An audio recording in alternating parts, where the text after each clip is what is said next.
बोलिए विश्व वंदनीय देवादिदेव खज्जर श्री चंद प्रभु भगवान की जय जय जय। बोलिए परम पूज्य श्रमण संस्कृति उन्नायक आचार्य भगवंत गुरुवर श्री 108 विद्या सागर जी महाराज की जय जय जय। बोलिए परम पूज्य गुणायतन प्रणेता शंका समाधान प्रवर्तक भावना युग प्रवर्तक प्रखर वक्ता मुनिवर श्री 108 प्रमाण सागर जी महाराज की जय जय जय। बोलिए परम पूज्य मुनिवर श्री 108 अरह सागर जी महाराज की जय जय जय। सत्य और संस्कृति का सजा ये भव्य वितान कदम मिलाकर बढ़ चले धर्म और विज्ञान।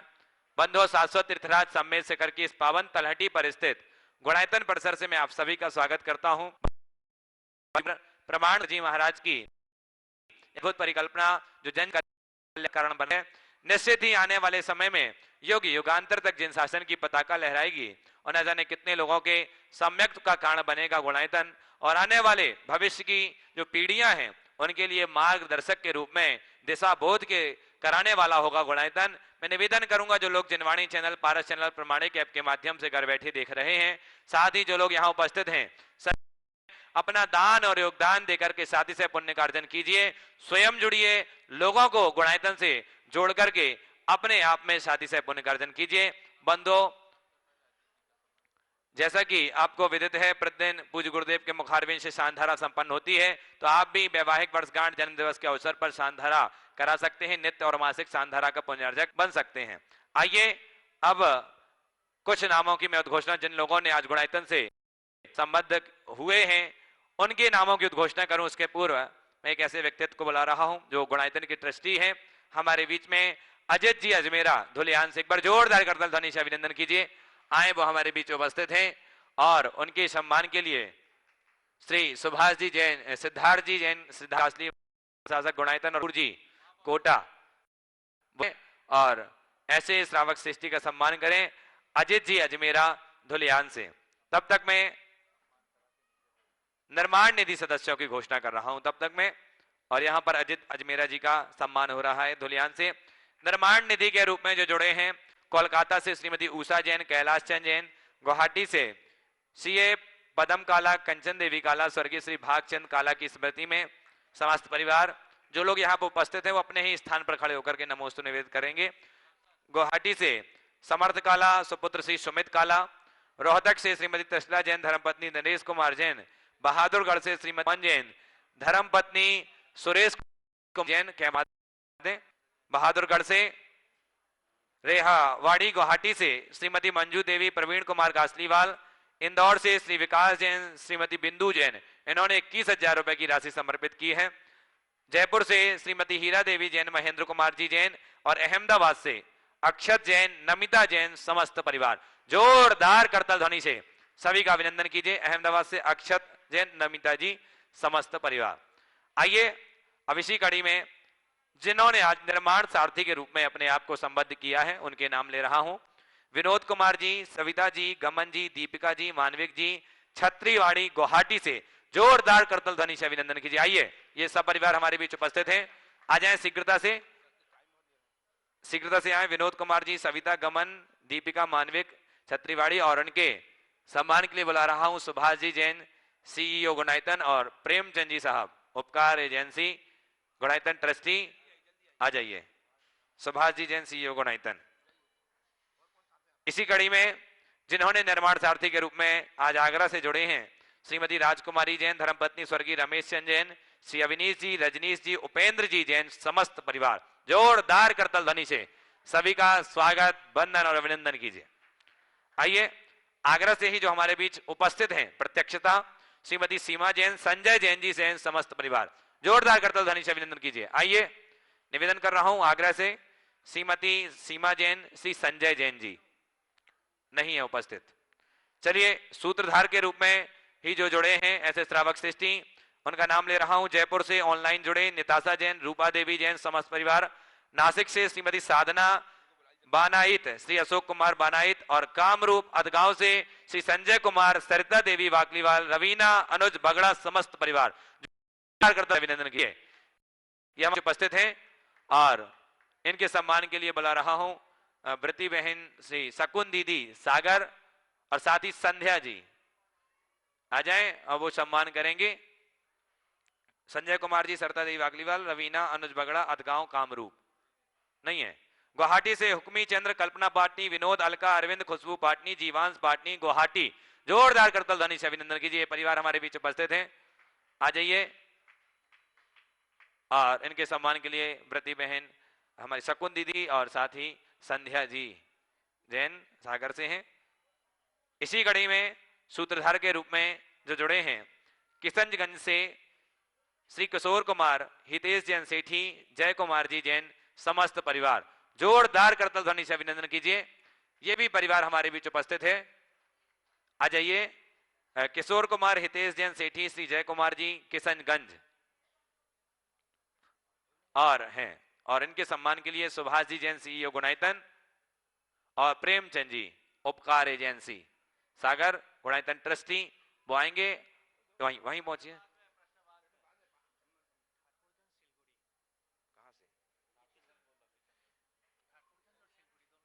ठाकुरगंज सिलीगुड़ी से किशोर कुमार जी, हितेश जी सेठी, जय कुमार जी, ये हमारे बीच में है। आइए शीघ्रता से अब मंच में नीचे पहुंचेंगे। सम्मान के उपरांत प्रश्न बाद में होगा, सभी अपने नीचे पहुंचे। अब मैं निवेदन कर रहा हूं जो स्तंभ के रूप में जुड़े हैं औरंगाबाद महाराष्ट्र से सौभाग्यवती सुनंदा प्रमोद कुमार वालसेठे, श्री कैलाश दिगंबर राव वालसेठे, औरंगाबाद महाराष्ट्र। जोरदार करतल ध्वनि से अभिनंदन कीजिए। निवेदन करूंगा सम्मान के उपरांत आप अपना स्थान जहां से आए हैं वहीं पर ग्रहण करेंगे, इस ओर ना आए जी। और इनके सम्मान के लिए सर जी और कपूर कोटा आ जाइए। सिद्धार्थ जी कासलीवाल, गुणायतन के प्रशासक, और कोटा से हमारे कपूर जी वो सम्मान कर रहे हैं। आपकी करतल ध्वनि बजती रहे, बहुत कम आ रही है आवाज। जोरदार एक बार सुर फिर से आइए। और स्तंभ के रूप में ही न्यू जर्सी से श्री जय किशन जी अग्रवाल, श्रीमती तिलका अग्रवाल, श्री अतुल अग्रवाल पिस्कटावे न्यू जर्सी से ऑनलाइन जुड़े हैं। और प्रत्यक्षता जो आज उपस्थित हैं श्री विमल कुमार शांता देवी पापड़ीवाल, प्रथम पापड़ीवाल, समस्त परिवार गुवाहाटी से। जोरदार करतल ध्वनि से अभिनंदन कीजिए। आए, ये हमारे बीच प्रत्यक्षता उपस्थित हैं। और इनके सम्मान के लिए लता जी गंगवाल, गुणायतन मंत्री, आ जाएं और सम्मान करेंगे ऐसे श्रावक श्रेष्ठी परिवार का। विमल कुमार शांता देवी जैन पापड़ीवाल, प्रथम पापड़ीवाल गुवाहाटी से।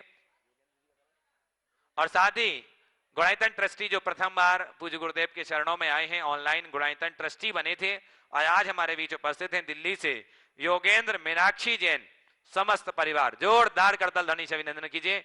आइए, योगेंद्र मीनाक्षी जैन वो हमारे बीच उपस्थित हैं और उनके सम्मान के लिए श्री सुभाष जी जैन, सीईओ गुणायतन, वो करेंगे।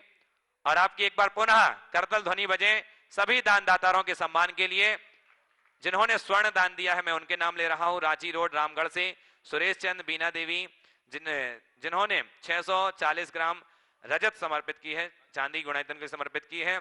और गौरेश्वर गुवाहाटी से श्री प्रमोद कुमार बुलबुल जैन, इन्होंने 2 स्वर्ण की अंगूठी समर्पित की। एक बार जोरदार करतल ध्वनि से अभिनंदन कीजिए। यदि ये उपस्थित हैं तो अपने ही स्थान पर खड़े होकर के नमन वंदन। आ जाइए, योगेंद्र जी और सुभाष जी जैन, सीईओ गुणायतन, वो कर रहे हैं। हाँ, यही है योगेंद्र मीनाक्षी जैन। आइए अब चलते हैं सीधे सीधे बिना किसी विलंब के जुड़ते हैं शंका समाधान के विशेष सत्र से। आगे के संचालन के लिए बुला रहा हूं बड़े सम्मान के साथ आदरणीय पंडित श्री सुदर्शन जी पिंडरे। और साथ ही बंधु एक और विशेष सूचना जिसका हम सबको बेसब्री से इंतजार था, पिछी परिवर्तन कब होगा पूज्य गुरुदेव का, तो मैं घोषणा कर रहा हूं। पूज्य गुरुदेव का पिछी परिवर्तन की जो दिनांक है बता दूं, 19 दिसंबर 2021 दिन, 19 दिसंबर 2021 रविवार के दिन दोपहर 1 बजे से यहां पर संपन्न होगा। तो जो आना चाहें आ सकते हैं। सभी को सादर जय जयंत। आइए चलते हैं शंका समाधान के विशेष सत्र से जुड़ते हैं। आप सबको गुरुदेव के श्री चरणों से जोड़ूं। उसके पूर्व मैं शास्त्री परिवार से श्रीमान देव कुमार जी प्रमोद जी जैन कटनी को आमंत्रित कर रहा हूं, जिन्होंने कटनी चातुर्मास के दरमियान अपनी अटूट श्रद्धा भक्ति पर प्रकट करके अपने जीवन को उत्थित किया है, बढ़ाया है। ऐसे परिवार के लिए आपकी तालियां लगातार बजती रहें। ये परिवार ऐसा परिवार है जो निरंतर साधुओं की सेवा में सब परिवार रत रहता है। ऐसे परिवार के लिए हम बहुत बहुत साधुवाद करते हुए उन्हें आमंत्रित करें मंच में आए और इनका सम्मान करने के लिए व्रती बहन, शकुन दीदी एवं और किसको बुलाऊं, श्रीमान लताजी गंगवाल महामंत्री गुणायतन आए। तालियां आपको लगातार बजाएं। ऐसा परिवार कटनी साहब बीच में जो गुरुवरनाथ उपस्थित हुआ है, जिन्होंने लगातार चातुर्मास में अपनी सेवाएं प्रदान करके जीवन को धन्य किया है।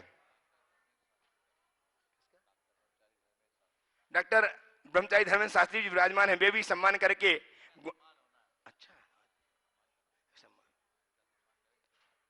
डॉक्टर ब्रह्मचारी धर्मेंद्र जी के सम्मान करने के लिए मैं आमंत्रित कर रहा हूं सिद्धार्थ जी कासलीवाल, प्रशासक गुणायतन आए। शिक्षक से परिवार का सम्मान करें। व्रती बहन शकुन दीदी एवं मंत्री गुणायतन लता जी गंगवाल और इसके पश्चात धर्मेंद्र जी का सम्मान करने के लिए श्रीमान सिद्धार्थ जी कासलीवाल तैयार रहें। डॉक्टर धर्मेंद्र जी जैन जो अनन्य मुनि भक्त हैं, जिनकी सेवाएं और जिनकी उत्कृष्टता सभी अच्छी तरह से जानते हैं, ऐसे धर्मेंद्र जी जैन, इनका तालियों के द्वारा अभिनंदन हम अवश्य करें। और अब मैं आप सबको गुरुदेव के चरणों से जोड़ रहा हूं। ये गुरुचरण वे श्री चरण हैं जिन्होंने गुणायतन के लिए प्रेरणा दी, जो गुणायतन के प्रेरक हैं और जो संघ समाधान के प्रवर्तक हैं, भावना योग के प्रवर्तक हैं, जिनके माध्यम से आप हम सब संप्रेरित होकर अपने जीवन को धन्य करते हैं। ऐसे विदाम्बर श्रमण परम पूज्य महामना प्रमासागर जी महाराज की क्यों ना हम गुरुदेव के आशीर्वाद से अपने आप को आच्छित करें। इसलिए मेरे साथ उच्चारें, नमोस्तु महाश्री, नमोस्तु महाश्री, नमोस्तु महाश्री। महाश्री ऑनलाइन प्रश्नों के माध्यम से मैं इस कार्यक्रम को गति प्रदान करना चाह रहा हूं। श्रीमान प्रवीण जी जैन जामनगर गुजरात से आपके श्री चरणों में अभिवंदना करते हुए जानना चाहते हैं, गुरुदेव श्रेष्ठ पुरुष जो जो आचरण करता है, अन्य पुरुष भी वैसा ही आचरण करते हैं। वह जो कुछ प्रमाद कर देता है, समस्त मनुष्य समुदाय उसी के अनुसार बरतने लग जाता है। विभिन्न क्षेत्रों के लीडर, आर्थिक नेता, कंपनी मालिक, सीईओ, राजकीय नेता, मुख्यमंत्री, bureaucrats, district collector, DDO, commissioner, जज, डीएसपी, ये लोग समाज देश को आगे बढ़ाते हैं, कंट्रोल करते हैं, सामाजिक व्यवस्था के स्तंभ हैं। मगर ये लोग साप्ताहिक सत्संग कथाओं में भाग लेते हुए कहीं दृष्टिगोचर नहीं होते। देश की जड़ें कैसे आध्यात्मिक विकास करती हैं, सत्संग में सभी जगह समाज का मध्यम वर्ग ही दिखाई देता है। गुरुदेव, ऐसे में इनसे हम क्या शिक्षा लें? देखिए, बात सही है। एक कहावत है, महाजनों ये न गतः सपंथा। जिधर महापुरुष जाते हैं वही सबके लिए रास्ता बन जाता है। आपने जिन लोगों का भी उल्लेख किया है, वे सब हमारे समाज को नेतृत्व देने वाले लोग हैं और देश को प्रगति पथ पर चलाने वाले लोगों में से एक है। आपने बात की है कि ये लोग सत्संग में नहीं आते। सत्संग में प्रायः मध्यम श्रेणी के लोगों की बहुलता दिखती है। इसकी क्या वजह है और इसे किस रूप में देखा जाए? मेरा मानना है कि सत्संग में सबको आना चाहिए और सभी आते हैं, और मेरे संपर्क में ऐसे बहुत सारे लोग हैं जो अपने अपने कार्य क्षेत्र में सिरमौर हैं, लेकिन वे सत्संग प्रेमी हैं। और न केवल सत्संग प्रेमी हैं, अपितु अक्सर कहते हैं कि इससे हमारी कार्य क्षमता बढ़ती है, हम अपने कार्यों को और अच्छे से कर सकते हैं। लेकिन जहाँ तक धार्मिक होने का सवाल है, मेरा मानना है कि जो सत्संग समागम में रहता है वही धार्मिक है, ऐसी बात ठीक नहीं है। और व्यक्ति का धर्म कार्य उसके कार्य क्षेत्र के अनुरूप होना चाहिए। हर व्यक्ति का अलग अलग होता है। जिनका 24 घंटा सातों दिन कार्यभार है, वो आम जनों की तरह सत्संग समागम में समय नहीं निकाल पाता। वो उनका अपना दायित्व है, वो उनका कर्तव्य है, जिसका निर्वाह उन्हें करना चाहिए, वो करते भी हैं। इसलिए अगर कोई अपेक्षा रखे कि किसी प्रदेश का मुख्यमंत्री हो रोज मुनियों की सभा में आए, बेचारों को सोने की तो फुर्सत नहीं मिलती, थोड़ा निकट जा कर के देखो। आप सोचो कि किसी कलेक्टर को आप रोज सभा में देखो, ये संभव नहीं है। इन लोगों के लिए अगर इनके निकट जाकर देखो तो खुद के लिए भी समय नहीं है। मुझसे कुछ ऐसे वरिष्ठ अधिकारियों ने कहा भी कि महाराज 24/7 हम लोगों का तो ऐसे ही चलता है, कई बार जी उकताता है कि आखिर हम इसी में रमे हैं, हम अपना धर्म कब कर पाएंगे। तो मैं उनको यही जवाब देता हूँ, अपने कर्तव्य को ही अपना धर्म मान करके चलो, ये तुम्हारी जिम्मेदारी है। कोई जरूरी नहीं है कि तुम सत्संग समागम में आओ तभी तुम्हारे अंदर धर्म हो। अगर तुम्हारे संस्कार अच्छे हों और तुमने अपने भीतर की मानवता को सुरक्षित रखा है तो मैं समझता हूँ तुम अपने कार्य क्षेत्र से भी लोगों को एक बड़ी प्रेरणा दे सकते हैं। इसलिए हमें हमेशा व्यक्ति की प्रवृत्ति की जगह उसकी मनोवृत्ति को प्रमुखता देना चाहिए। उसकी प्रवृत्ति कैसी है ये सवाल गौण है, उसकी मनोवृत्ति कैसी है ये सवाल प्रमुख है। तो हम मनोवृत्ति देखें, उसकी सोच कैसी, चिंतन धारा कैसी, ये बात सही है। सत्संग समागम में रहने वाले लोग की मनोवृत्ति अपेक्षाकृत अच्छी होती है, पर इसका अर्थ ये नहीं कि जो लोग अपनी व्यवस्था या मजबूरीवश ऐसा नहीं कर पाते वो दूषित मनोवृत्ति के शिकार हों। उनमें भी अच्छे लोगों की भरमार है और बहुत सारे लोग बहुत अच्छा करते भी हैं, कर भी रहे।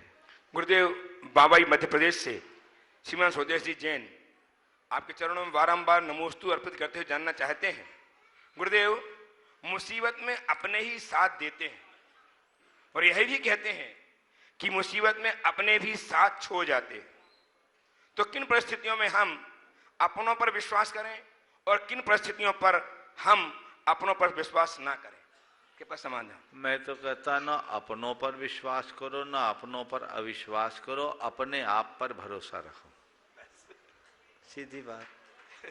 जिस व्यक्ति को अपने आप पर भरोसा होता है वो कितनी भी मुसीबत में क्यों ना हो पर मुखापेक्षी नहीं बनता। ये बात सही है कि मुसीबत में अपने ही साथ छोड़ते हैं और ये बात भी सही है मुसीबत में अपने ही साथ देते हैं, लेकिन साथ छोड़ना उनको सालता है जो पर मुखापेक्षी होते हैं और साथ देने की भावना अपेक्षा भी उनको ही होती है जिनके अंदर पर मुखापेक्षिता होती है। जो आत्मविश्वासी होते हैं, अपने आप पर भरोसा रख करके चलते हैं, उनके हृदय में ये सब बातें कतई नहीं होती। इसलिए हम जीवन की सच्चाई को समझते हुए अपने आप को आगे बढ़ाने का उपक्रम करें। तैयार हैं प्रत्यक्षता प्रश्न प्रस्तुत करने के लिए श्रीमती कुसुम जी अशोक जी पांड्या जैन गुवाहाटी से जाएं, मंच के निकट ऊपर आ जाएं। और महासी अंतिम ऑनलाइन प्रश्न यूपी बिनौली बागपत से श्रीमान नितिन जी जैन आपके चरणों में बारंबार नमोस्तु करते हुए जानना चाहते हैं कि गुरुदेव किसी ने क्या खूब कहा है कि हल्की फुल्की सी जिंदगी है, बोझ तो बस ख्वाहिशों का है। तो महाश्री मेरी शंका यह है कि जिंदगी में ऐसा क्या करें कि ख्वाहिशें ऐसी हों कि जिंदगी कहीं बोझ ना लगे बल्कि आनंद से भर जाए, कृपया समाधान दीजिए। हल्की फुल्की सी जिंदगी है, बोझ तो बस ख्वाहिशों का है। बंधुओं ये बात बिल्कुल सही है, हमारे मन की ख्वाहिशों का बोझ बड़ा भरा है। आपने पूछा ऐसा क्या करे कि जिंदगी रहे पर ख्वाहिशों का बोझ न रहे। उतार दो, लादा किसने? हमारे मन की आसक्ति और असंतोष हमारे मन की चाह को बढ़ाती। अगर व्यक्ति के जीवन में संयम और संतोष की वृत्ति हो तो अपनी चाहों को सीमित कर सकता है और जो अपनी चाह को सीमित करता है वही अपनी आकांक्षाओं पर नियंत्रण रख सकता है। उपस्थित हो श्रीमती कुसुम जी अशोक जी पांड्या जैन गुवाहाटी से। तैयार है श्रीमती इंदिरा जी राजा खातेगांव से जो 23 महिलाओं के साथ गुरुदेव की वंदनार्थ उपस्थित हुई है। इकट्ठी सब आ जाएं और एक प्रश्न, सिर्फ एक ही प्रश्न करेंगी, इस बात का ध्यान रखें। सीखता से बोलिए बोलिए। महाराज श्री के चरणों में मेरा कोटि कोटि नमोस्तु नमोस्तु नमोस्तु। महाराज श्री मेरी ये शंका यह है कि सभी संसारी जीवों को धर्म समझने का क्रम क्या है, धर्म का स्वरूप क्या है।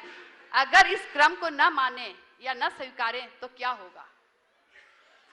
देखिए, धर्म को समझने का क्रम या स्वरूप आपने पूछा है। मेरी राय में धर्म को समझने का कोई क्रम नहीं है। मन का भ्रम तोड़ना ही धर्म को समझने का सही समय है। अगर व्यक्ति के हृदय में एक बार धर्म के प्रति श्रद्धा जग जाए तो उसकी समझ अपने आप विकसित होने लगती है और अपने उस समझ के बल पर वह अपने जीवन के पथ को प्रशस्त कर सकता है। जहां तक धर्म को के स्वरूप को और समझने और जानने की बात है, सबसे पहली बात अपने हित को समझने की है। अपने हिताहित को जो समझता है सच्चे अर्थों में वही धर्म को समझ पाता है, और न केवल धर्म को समझ पाता है अपितु धर्म को समझने के साथ साथ उसका फल भी पाता है। तो हित लेकिन आपने जिस आशय से सवाल पूछा है, मैं अब वहां आता हूं। आपका भाव मुझे ऐसा दिख रहा है, धर्म की जानकारी के लिए क्रम क्या रखे, शायद यही पूछना चाह रहे हैं। उसके लिए व्यक्ति को सबसे पहले जरूरत है प्राथमिक स्तर के ग्रंथों को पढ़े, जिसमें बेसिक फंडामेंटल क्लियर हो। आधारभूत बातों को सीखे बिना धर्म क्षेत्र में आगे बढ़ने का मजा नहीं होता। तो जिससे हमें धर्म के आधारभूत बातें समझ में आए, उनमें दो चीजें हों, रिचुअल भी और स्पिरिचुअल भी, तत्व ज्ञान भी हो और उपासना की पद्धति भी हो। तत्व ज्ञान प्राप्त करते हुए यदि हम उपासना के क्षेत्र में आगे बढ़ते हैं तो हमारी धर्म श्रद्धा तो प्रगाढ़ होती ही है, धर्मचर्या में भी आनंद आता है। हम लोगों की एक बड़ी कमी दिखती है कि हम धर्म की क्रियाओं में तो तत्परता दिखाते हैं लेकिन उसके पीछे जुड़े विज्ञान को नहीं जानते। तो नतीजा ये निकलता है, क्रियाएं संपन्न होती है, क्रियाओं के पीछे का उत्साह मंद पड़ जाता है। अपने अंदर के उत्साह को जीवंत बना कर रखें और धर्म क्षेत्र में आगे बढ़ें। मैं तो सभी से कहूँगा जिन्हें धर्म क्षेत्र में आगे बढ़ना है, दो ग्रंथ पढ़ ले, या तो छैडाला पढ़ ले जिसमें हिंदी अच्छी हो सार्थ, या रत्नकरण श्रावकाचार्य पढ़ ले। ये दो ग्रंथों को पढ़ ले तो आंखें खुल जाएगी, जीवन का पथ प्रशस्त होगा, आचार भी सुधरेगा और विचार भी निर्मल होगा। उपस्थित हो इंद्रादी डारा खादेगांव से नमस्ते महाराज महिला जी, समिति नमस्ते के महाराज साथ जी, नमस्ते। और तैयार हैं श्रीमान जितेंद्र जी, समता जी काला, बिटिया खुशी के साथ बड़नगर से, अनंत मुनि भक्त बड़नगर। जितेंद्र जी, समता जी काला, सीखता कीजिए, जल्दी बोलिए नारा जी, जल्दी जल्दी बोलिए। नमोस्तु महाराज जी, नमोस्तु महाराज जी, नमोस्तु। खातेगांव जैन समाज की तरफ से, महिला समाज की तरफ से नमोस्तु महाराज जी, नमोस्तु महाराज जी। सम्यक शिखर जी की यात्रा ग्रुप से करने में पुण्य लगता है कि अपन अकेले सिंगल आए तो पुण्य लगता है, मेरा ये प्रश्न है। देखो, मेरा तो एक मानना है, शायद आप लोगों का अनुभव भी होगा, जब आप अकेले या अपने केवल परिवार के साथ वंदना के लिए आते हैं तो आपकी वंदना की शुरुआत तब होती है जब आप तलहटी पे आते हो, और जब ग्रुप में आप आते हो तो आपकी वंदना की शुरुआत तब हो जाती है जब आप ट्रेन में बैठते हो। बोलो, सही बोला कि नहीं बोला, है ना? आप समझ लो मजा किसका।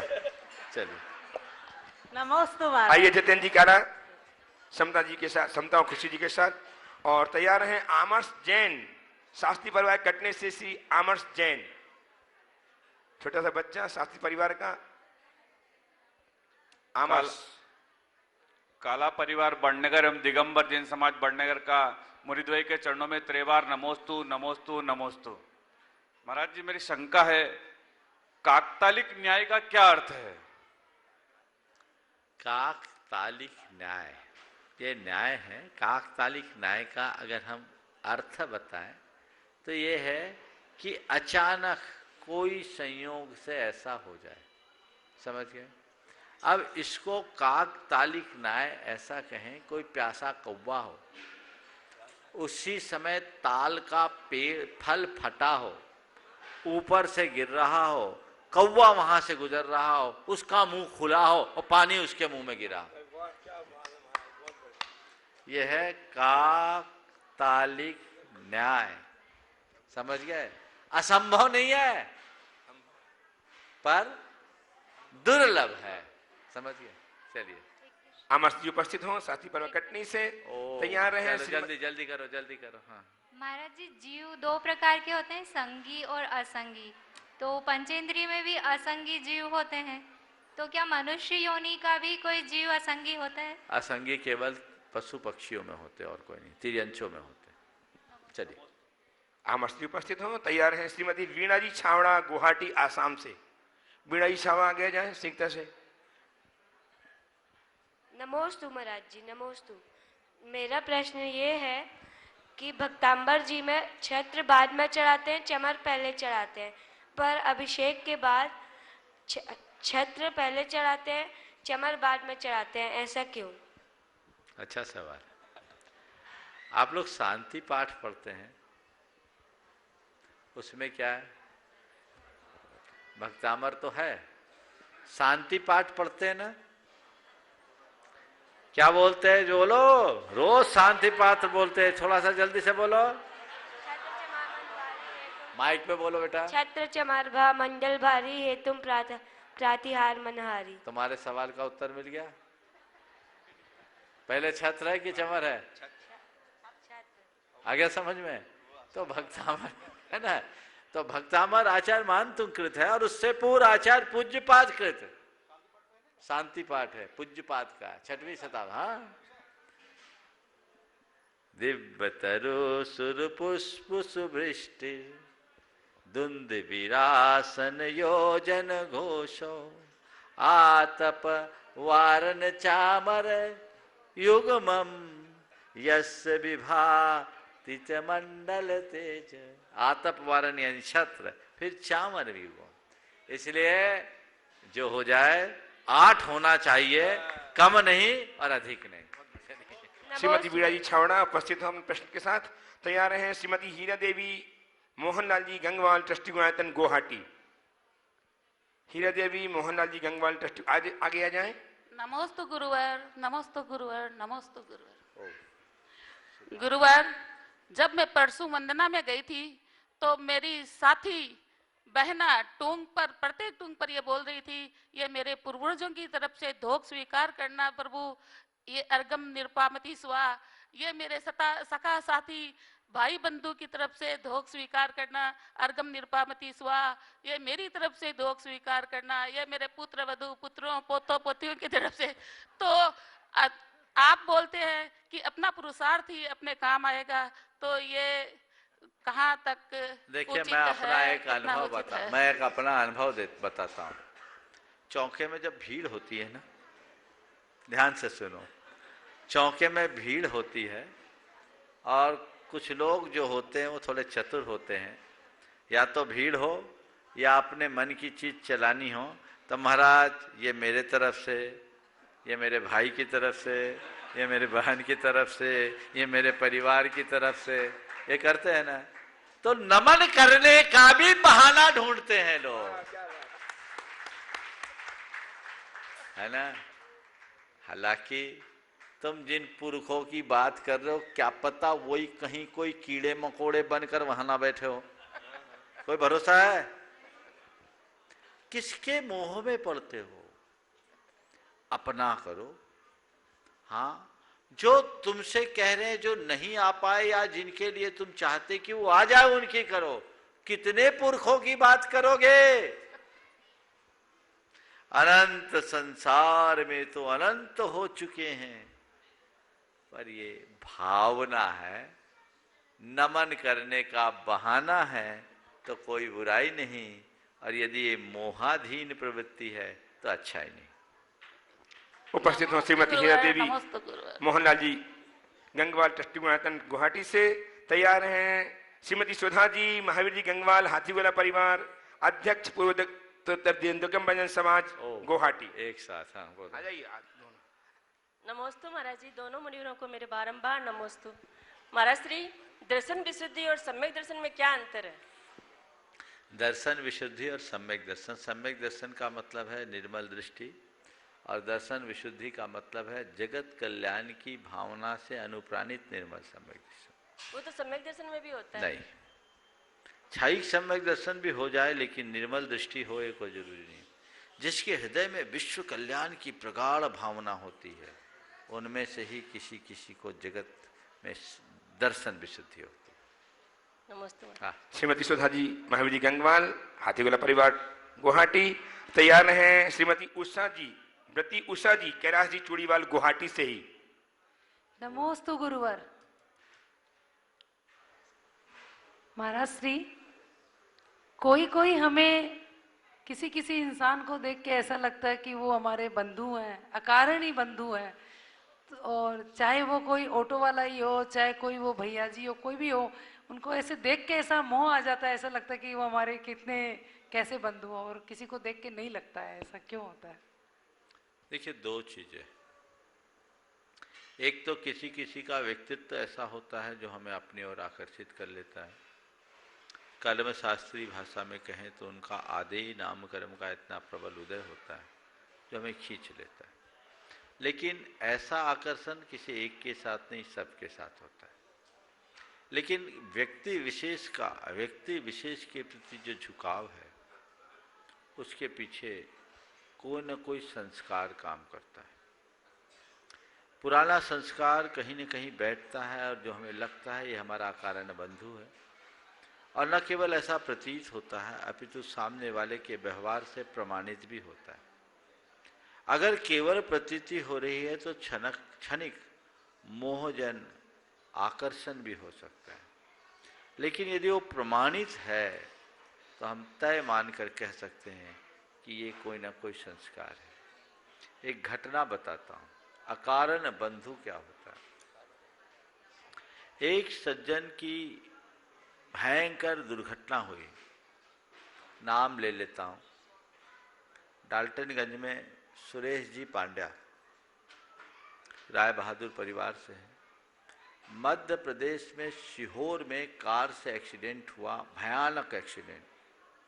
पति पत्नी दोनों का शरीर कई जगह से टूट गया, रात में हुआ, और उन दोनों के अतिरिक्त कोई नहीं। इसी मध्य एक पुलिस अधिकारी आता है।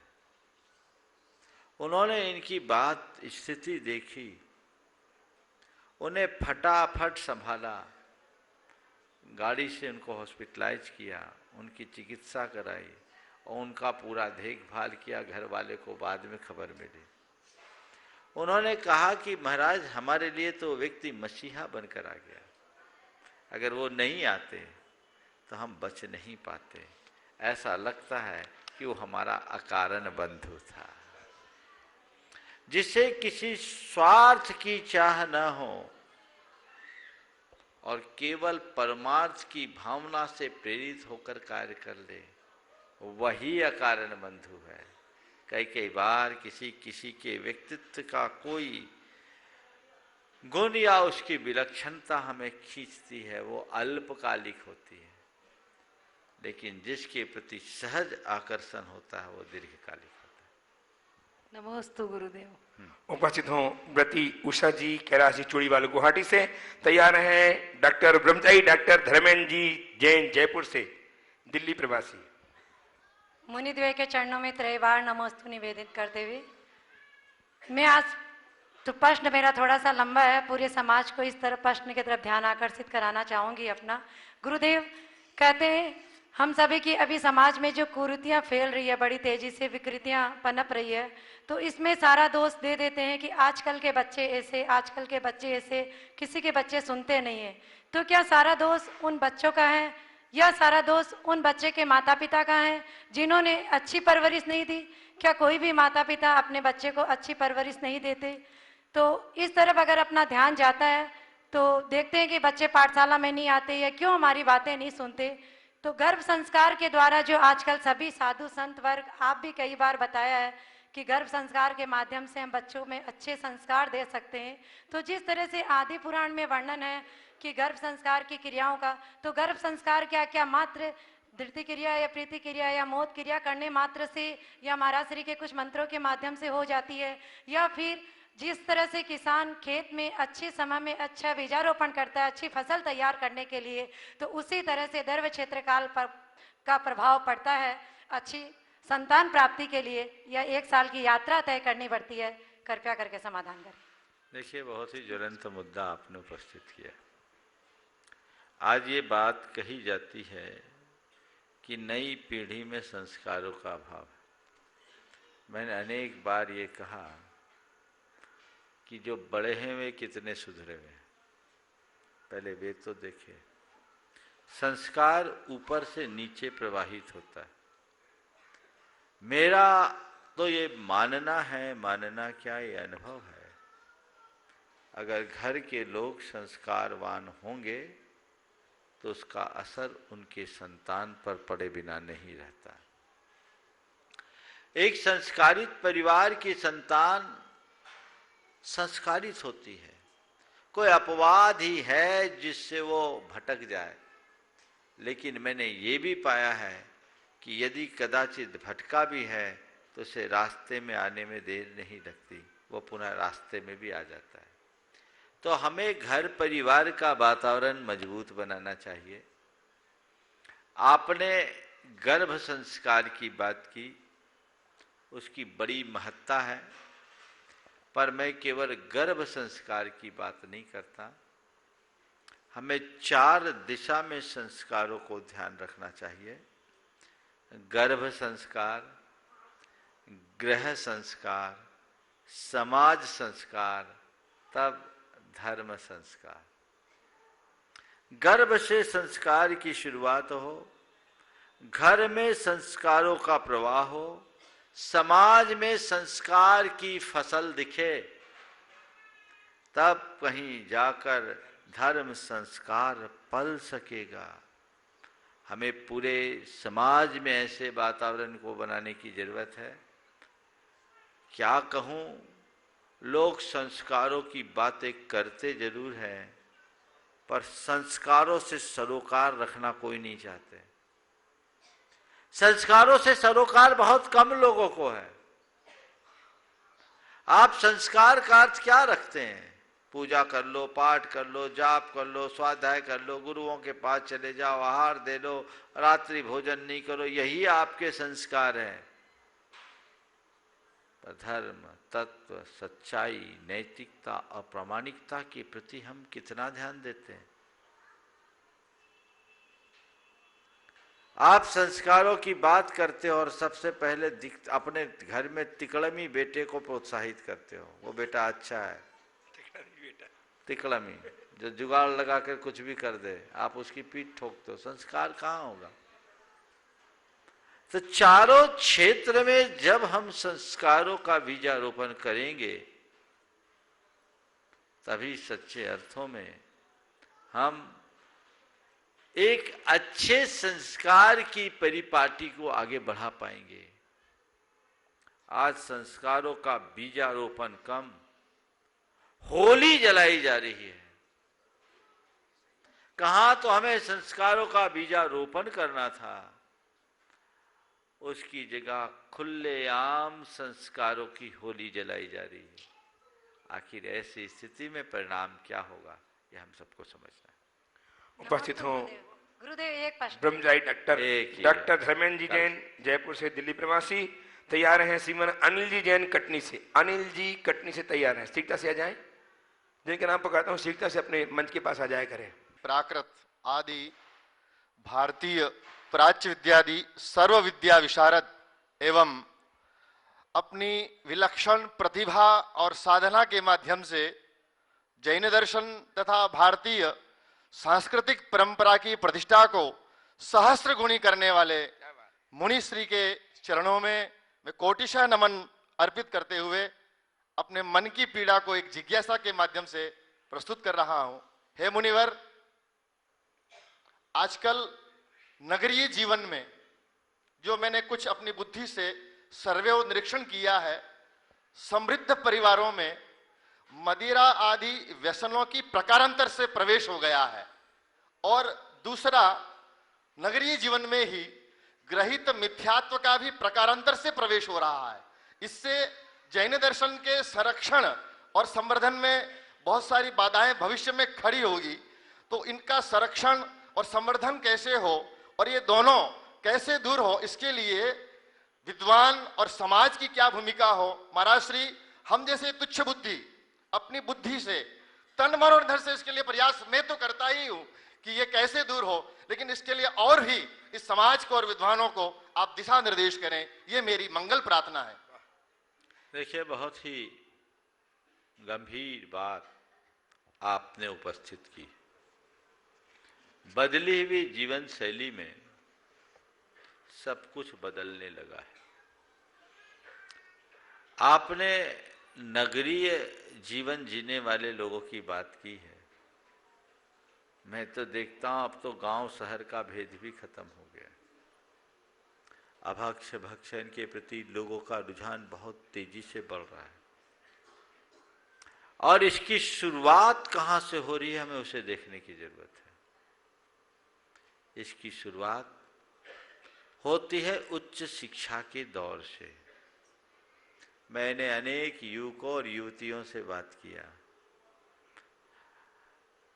जब मैं युवक युवतियों से जो यूनिवर्सिटीज में या उच्च शिक्षा संस्थानों में पढ़ते हुए मिलते हैं, मैं उनसे पूछता हूं तो ये बात वे बहुत स्पष्ट तौर से बताते हैं कि महाराज जी, आज ज्यादातर बच्चे और बच्चियां मद्यपान करने लगे हैं।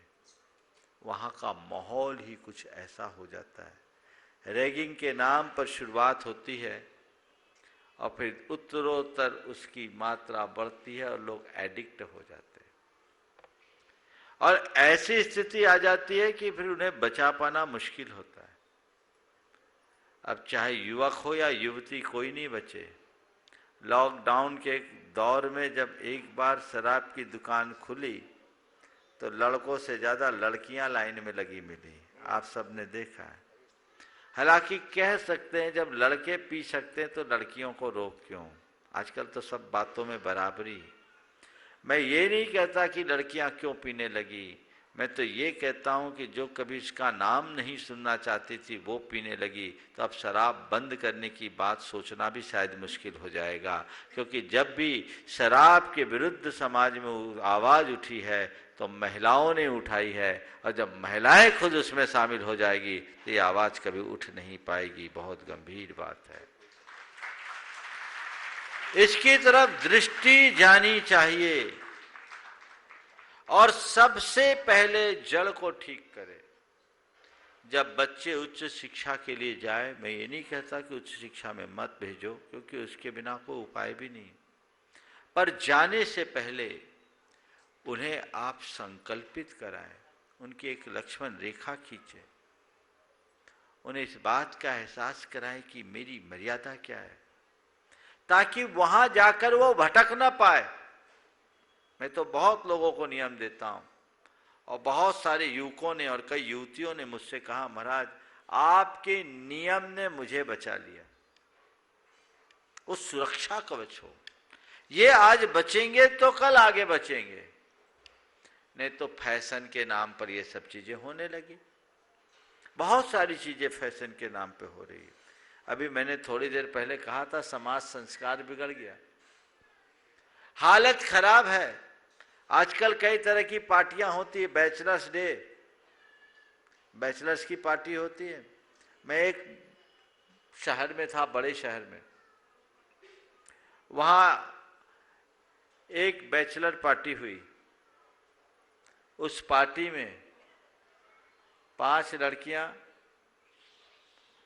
और 4 लड़के, इसमें एक की शादी होने वाली थी और 2 कुंवारे थे और एक की शादी हो चुकी थी। ये सब थे। उनमें से एक बच्ची ने कहा, महाराज जी रात 10 बजे से लेकर सवेरे 5 बजे तक पार्टी चली, मुझे छोड़कर सब ने जी भरकर शराब पी। ये आज का चरित्र है। आप अपने बच्चों को अगर इस तरह से लिबर्टी देंगे तो क्या होगा? कहां हमारा आचार विचार बनेगा? मुझे तो उस दिन सुनकर बड़ा आश्चर्य और क्षोभ भी हुआ, दुख भी हुआ, जब मुझे किसी ने बताया कि एक महानगर में किसी के बच्चे की शादी थी और उसकी शादी का कार्ड एक मुनिराज के पास दिया गया और मुनिराज ने जब उस कार्ड को खोला तो हक्के बक्के रह गए, क्योंकि उस कार्ड में एक शराब की शीशी भी थी, छोटी सी। आजकल ऐसा चलन हो गया ना, ड्राई फ्रूट्स के पैकेट्स और ये, उसमें शराब की शीशी भी, धोखे से दूसरों का कार्ड उनके पास आ गया हो। ये सब क्या है? समाज को सजग होना होगा। ये स्वीकार्यता नहीं होनी चाहिए। अगर समाज इन बातों को आंख मूंद करके स्वीकारता रहेगा तो हम अपनी परंपरा को पतित होने से नहीं बचा सकेंगे।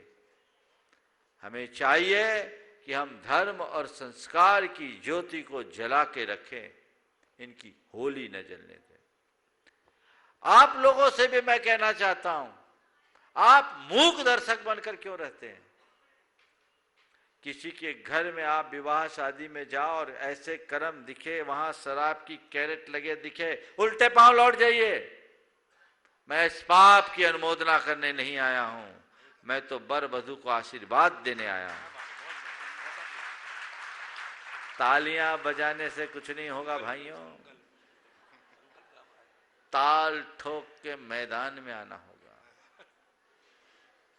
आगे बढ़ना होगा, समाज के इस अवमूल्यन को रोकना होगा, तभी हम कुछ कर पाएंगे। लेकिन सब तटस्थ होते जा रहे हैं। अरे ये सब तो चलता है, ये सब तो चलता है, ये सब तो चलता है, चलता है कह करके लोगों ने धर्म को ही चलता कर दिया है। ये बहुत चिंतनीय है। जागरूकता होनी चाहिए। अगर समाज में थोड़ी जागरूकता आ जाए तो ये सारी कुरीतियां पल में छिन्न भिन्न हो जाए। जहां तक गृहीत मिथ्यात्व का सवाल है, वह तो तत्व के प्रचार से ही दूर होगा।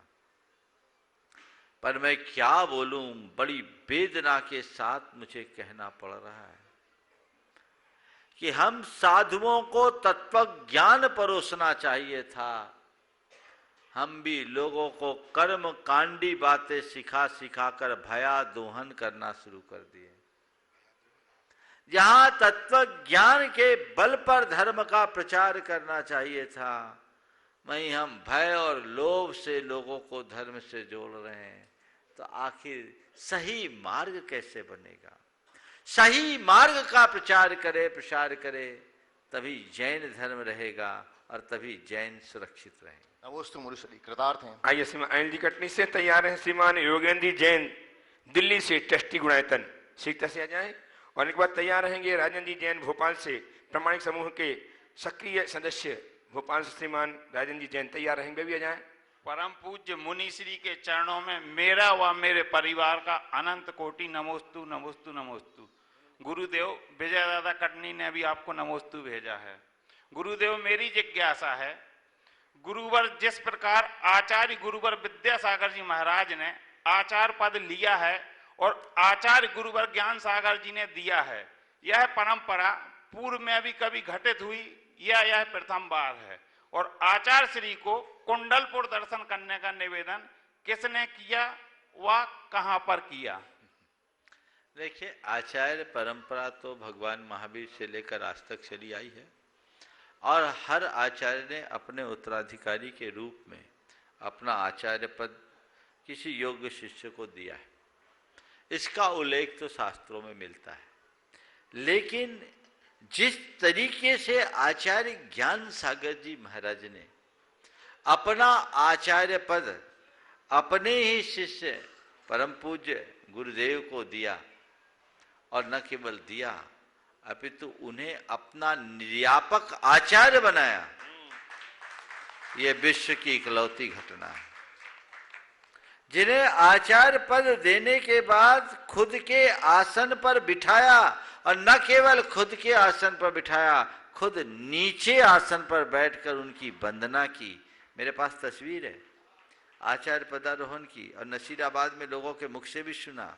पहले ज्ञान सागर जी महाराज ऊंचे आसन पर बैठे हैं, आचार्य महाराज नीचे आसन पर बैठे हैं, और आचार्य महाराज को जब आचार्य पद दिया गया, ज्ञान सागर जी महाराज उठ करके आचार्य महाराज के आसन में आ गए, आचार्य महाराज को ज्ञान सागर जी के आसन पर बिठाया गया। स्पष्ट ऊंचा नीचा आसन दिख रहा है, और ज्ञान सागर जी नमोस्तु करके उनसे अपनी संलेखना का व्रत देने का निवेदन कर रहे हैं।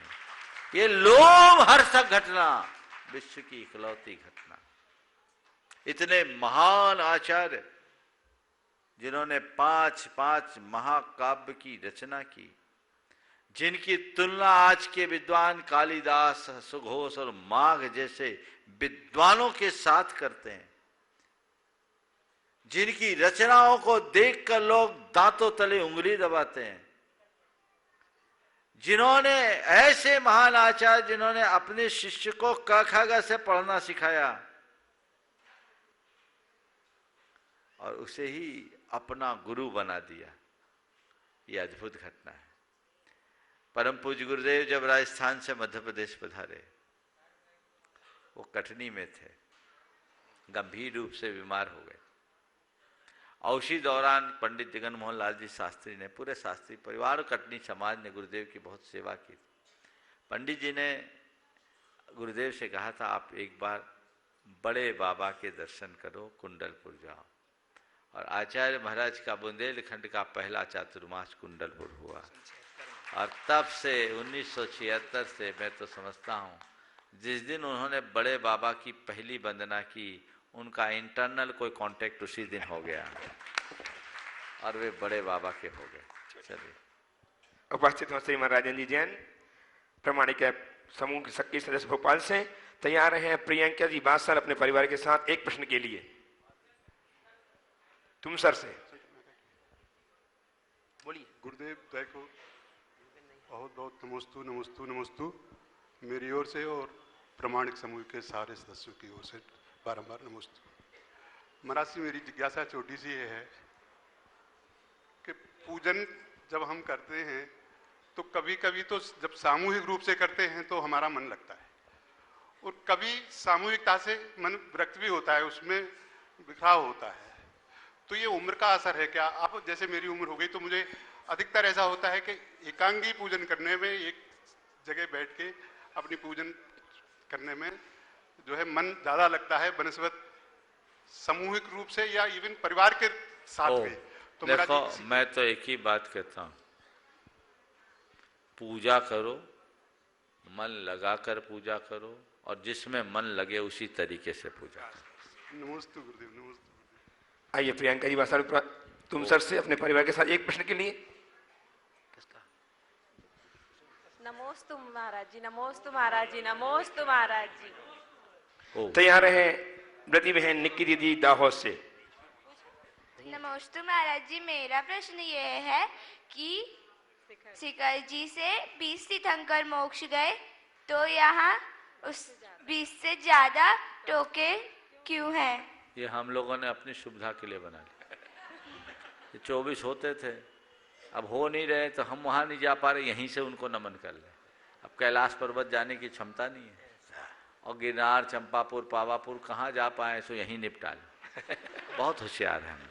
चलिए, आइए व्रती बहन निक्की दी उपस्थित हो। नहीं है, चलिए। संगीता जी बड़ियात्या गुवाहाटी से सीखता से आ जाए, और तैयार हैं घीसुलाल जी बाकलीवाल अंधेरी मुंबई से। संगीता जी बड़जात्या गुवाहाटी से शीघ्र से उपस्थित हों। तैयार रहेंगे घीसुलाल जी बागलीवाल अंधेरी मुंबई, और तैयार रहेंगे शीघ्रता से आइए। आइए शीघ्र से आइए। और नाम बोलो। सीए श्रीमान पदम जी जैन काला, पूनम जी काला छतरीवाड़ी गुवाहाटी से भी तैयार रहेंगे। पदम जी जैन, पूनम जी जैन छतरीवाड़ी गुवाहाटी, शीघ्र से आ जाए नजदीक। शीघ्र कीजिए बहन जी, बोल दिए फटाफट, टाइम नहीं। हाँ बोलिए। नमोस्तु गुरुवर, नमोस्तु गुरुवर, नमोस्तु गुरुवर। गुरुवर, काफी दिन से ये मेरे मन में शंका थी कि मैंने बहुत बार देखा है किसी के परिवार में मृत्यु होती है तो मृत्यु के बाद उन्हें 8 घंटे, 10 घंटे, 12 घंटे, कभी कभी 14 घंटे तक भी लाश को रखते हैं घर में। तो एक आकुलता से हो जाती है, रोना भी पड़ता है, बैठना पड़ता है और बोलते हैं परिवार का वेट सब इंतजार कर रहे हैं। परिवार के आ जाते हैं तब सभी बोलते हैं कितना भाग्यशाली था, सारे परिवार के आ गए, सारे परिवार। तो लेकिन उसकी तो मृत्यु हो चुकी थी, तो वो फिर और किसी का नहीं पूछते तो बोलते हैं। मैं बोलता हूँ जितनी जल्दी निपटा सको निपटा दो, लेकिन कई जगह बड़े झगड़े हो जाते हैं। एक जगह एक परिवार में 3 भाई थे, माँ की मृत्यु हुई और एक भाई दूर था, उसके आने के पहले उनकी अंतिम क्रिया कर दी, भाइयों में वैर बंध गए। इसलिए इन सब चीजों को बहुत गंभीरता से समझना चाहिए। चलिए। नमस्ते गुरु। हाँ। नमस्ते। आइए श्रीमान घिसुलाल जी बागलीवाल तैयार है। सीए पदम जी जैन काला, पूनम जी काला गुवाहाटी छत्तीवाड़ी, ठीक शीघ्र से आ जाए। महाराज जी, आप पूजन में, आप प्रवचन में बताते हैं कि रूटीन में मत करो, लेकिन क्रिया तो यही होती है रूटीन में ही। मंदिर में सामूहिक 2-2.5 घंटे पूजन होता है और शाम को भी करते हैं, लेकिन वो होता रूटीन में ही है। कोई अलग से कुछ ऐसा क्या कर समझ नहीं। देखिए, रूटीन की तरह मत करो, पूजा तुम्हारी रूटीन बन जाए कोई बुराई नहीं, पर रूटीन बस यही विधि छाणो होई से शुरू किया या मंगलाष्टक से शुरू किया और बिन जाने व जान के खत्म कर दिया। कब शुरू किया कब पूरा हो गया हमें ही पता नहीं। मन लगा कर कीजिए, भाव लगा कर कीजिए, तभी उसका सही प्रभाव हो। आइए सीए श्रीमान पदम जी जैन, पूनम जी जैन काला गुवाहाटी तैयार है। श्रीमती सुनीता जी जैन जो डिप्टी कलेक्टर बंदा जी जैन की मम्मी है, कोतमा अनूपपुर से, शीघ्र से आए। बोलिए साहब, बोलिए जल्दी। महाराज जी के चरणों में मेरा बारंबार नमोस्तु नमोस्तु नमोस्तु। महाराज जी, मेरा प्रश्न है, यदि मैं कोई अपनी वस्तु दान में देना चाहती हूँ और मेरे परिवार के सदस्यों का सहयोग नहीं मिलता, तो क्या मैं किसी को बोल देती हूँ कि ये मेरे मरने के बाद मेरा दान कर देना, तो क्या मुझे उतना ही पुण्य लगेगा जितना जीवित अवस्था में लगता? देखो, पुण्य तो लगेगा, इसमें कोई संशय नहीं, लेकिन अपने हाथ से दे के जाओ तो ज्यादा अच्छा है। राजी सहमत तो नहीं मिलेगी? सहमति बना करके रखो तो अति उत्तम है, नहीं है तो चलो अपने यहाँ कहते हैं पूरा जाता देखिए आधा ले बचाए। आपने अपने हाथ से दिया तो पूरा पुण्य आपके पास है, और दूसरों को दिलाया तो देने वालों के हिस्से भी उसका पुण्य जाएगा। इसलिए अपने कोशिश, अपना काम अपने हाथों ही संपन्न करना चाहिए। इस प्रकार आज के इस सत्र को परम पूज गुरुदेव के चरणों में नमन अर्पित करते हुए यहीं पर विराम। बोलिए परम पूज आचार्य गुरु